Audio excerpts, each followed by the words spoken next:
ನಾವು ಅನ್ಕೊಂಡಿದ್ದು ಎಲ್ಲೂ ಸುಳ್ಳಾಗ್ಲಿಲ್ಲ. ಇವತ್ತು ಸ್ವಾಭಿಮಾನ ಗೆದ್ದೈತೆ, ಉತ್ತರ ಕರ್ನಾಟಕ ಗೆದ್ದೈತೆ.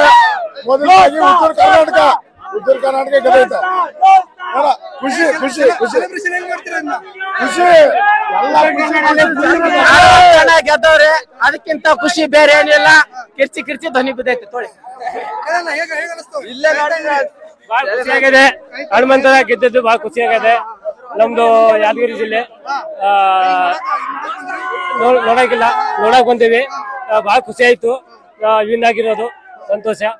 ಜೈ ಶಿವಲಾಲ್. ನಮ್ಮ ಉತ್ತರ ಕರ್ನಾಟಕದ ಪ್ರತಿಭೆ ಫಸ್ಟ್ ಟೈಮ್ ಬಿಗ್ ಬಾಸ್ ಗೆದ್ದಿರೋದು.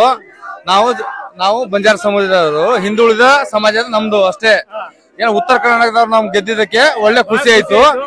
ಉತ್ತರ ಕರ್ನಾಟಕ ಗೆದ್ಬೇಕು, ಅದು ಬಂಜಾರ ಸಮಾಜ ಗೆದ್ದಿದ್ದಕ್ಕೆ ಒಳ್ಳೆ ನಮ್ ಪ್ರತಿಭೆ ಅನಿಸಿಕೆ, ಒಳ್ಳೆ ಅನಿಸಿಕೆ. 100% ಉತ್ತರ ಕರ್ನಾಟಕದ ಗೆದ್ದ. ಏನು ಚೇಂಜ್ ಆಗಿರ್ಲಿಲ್ಲ. ನಮ್ಗೆ ಗೊತ್ತಿತ್ತು ನಮ್ ಉತ್ತರ ಕರ್ನಾಟಕದವ್ರು ಈ ಸರ್ತಿ 11ನೇ ಸೀಸನ್ ಉತ್ತರ ಕರ್ನಾಟಕದವ್ರಿಗೆ ಇದೇ ಇತ್ತೆ.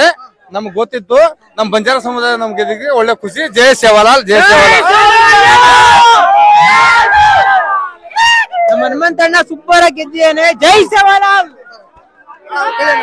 ಉತ್ತರ ಕರ್ನಾಟಕದ ಹುಲಿ, ನಮ್ ಗೆದ್ದಿದ್ದಾರೆ ಅವರು. ಅದ್ರವರೆಗೆ ಎಲ್ಲ ಸಂತೋಷದಿಂದ ಹಾರೈಸ್ತೀವಿ. ಅವರು ಬಂದಿರೋದ್ರಿಂದ ನಾವು ಒಂದೇ ಎಪಿಸೋಡ್ ಮಿಸ್ ಮಾಡದೆ ನೋಡಿದೀವಿ, ಎಲ್ಲಾ ಎಪಿಸೋಡ್ ನೋಡಿದೀವಿ. ಹಾಗಾಗಿ ಇವತ್ತು ನಮ್ಮ ಉತ್ತರ ಕರ್ನಾಟಕ ಹುಲಿ ಗೆದ್ದಿದ್ದಾರೆ. ಹಾಗಾಗಿ ಎಲ್ಲರೂ ತುಂಬ ಹೃದಯದಿಂದ ಹಾರೈಸ್ತೀವಿ.